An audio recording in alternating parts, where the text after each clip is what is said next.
लो, आज फिर देर हो गई। इन सिटी बसों में बैठना तो किसी सजा से कम नहीं।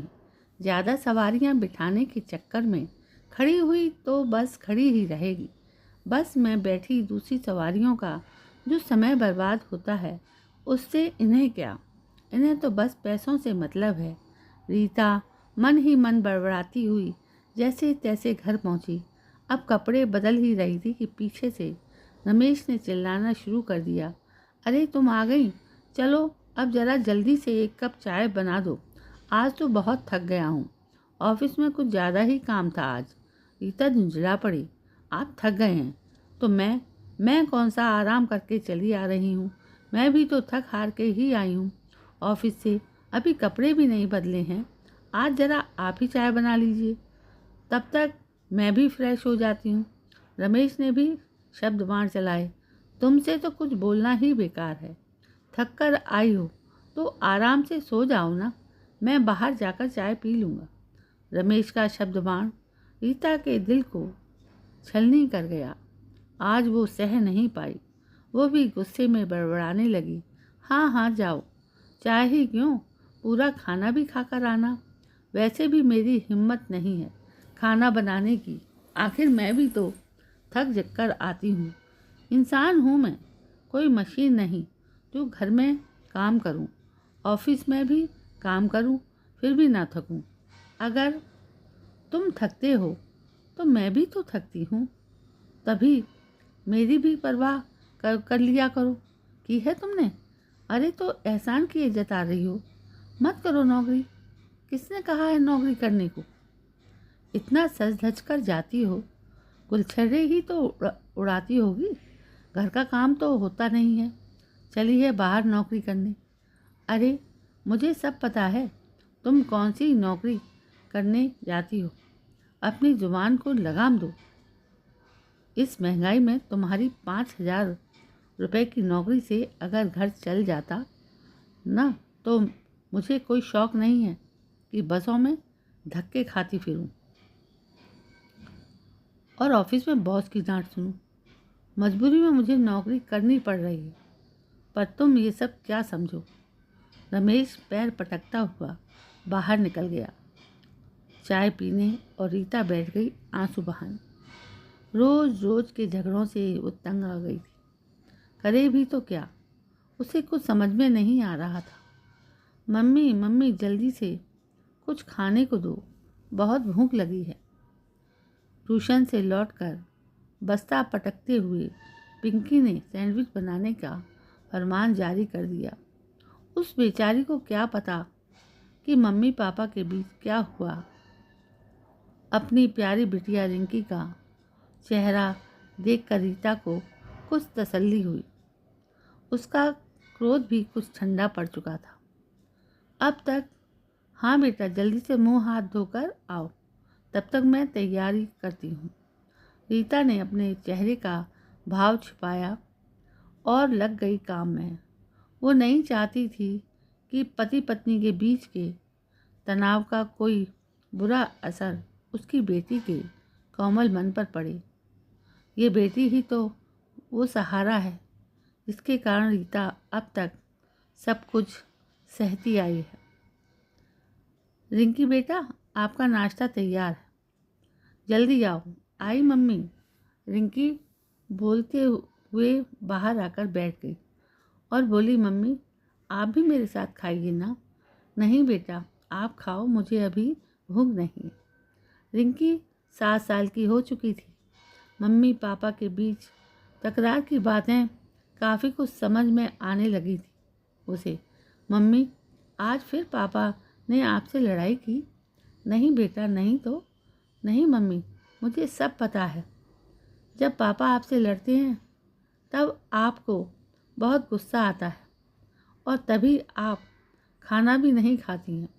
नहीं बेटा, ऐसी कोई बात नहीं है। आप आजकल कुछ ज़्यादा बोलने लगी हो।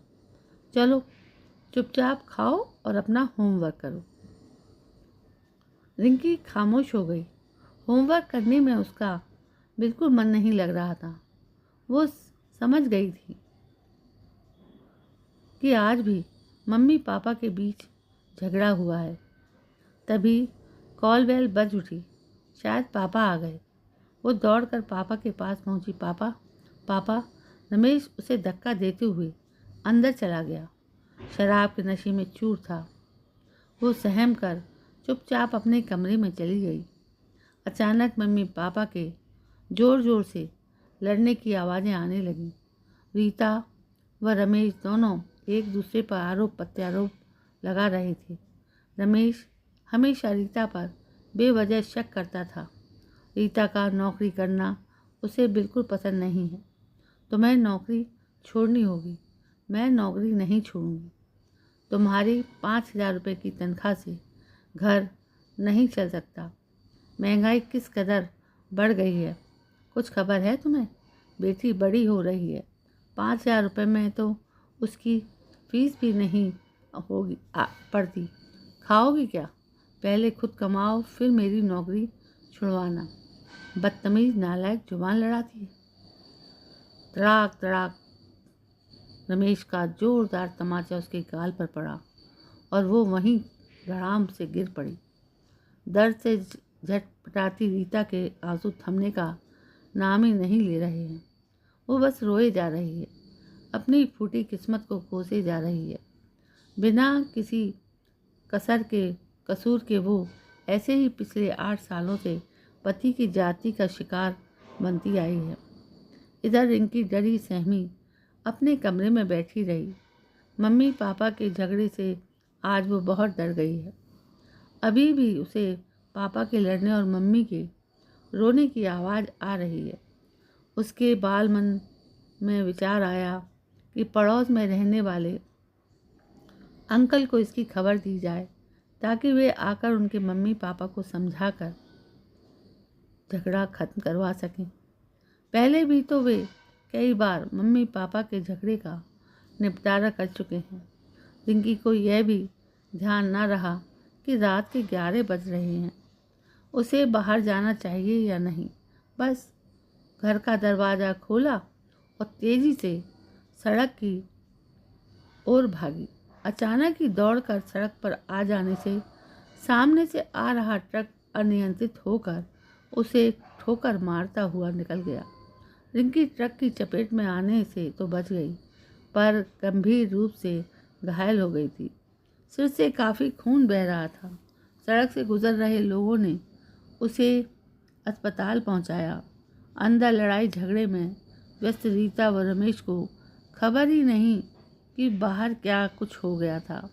दोनों अपनी बेटी के सामने आज अपने आप को लज्जित महसूस कर रहे थे। बेटा, आप जल्दी से ठीक हो जाओ, फिर हम अच्छे से साथ में रहेंगे और कभी झगड़ा नहीं करेंगे। प्रॉमिस? हाँ बेटा, प्रॉमिस।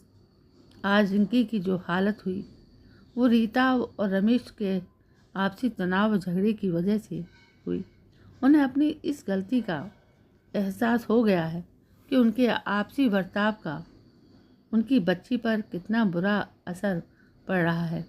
उसके भविष्य को ध्यान में रखकर दोनों ने तय कर लिया कि अब वे कभी ऐसा नहीं करेंगे। आज रिंकी अस्पताल से छुट्टी हो गई। दोनों अपनी बेटी को लेकर घर जा रहे हैं। इन 2 दिनों के उपचार ने रिंकी की चोट का इलाज किया था और रमेश की सोच का। वह अपनी पत्नी को और बेटी को लेकर बढ़ चला उस मकान की तरफ जिसे उसे अब एक घर बनाना है। तो दोस्तों, ऐसे कोई घटना जीवन में घटती है कि अपना हृदय परिवर्तन हो जाता है। दोस्तों, कैसी लगी आपको ये कहानी जो इतनी सारगर्भित है कि हर घर की कहानी है। दोस्तों, ये कहानी आपको यदि अच्छी लगी हो तो प्लीज़ मेरे चैनल को सब्सक्राइब करना ना भूलें। यदि ऐसी कहानी आपको पसंद आती हैं तो मुझे कमेंट करके भी बता सकते हैं। कल मैं फिर हाजिर होती हूँ। तब तक के लिए जय हिंद, वंदे मातरम।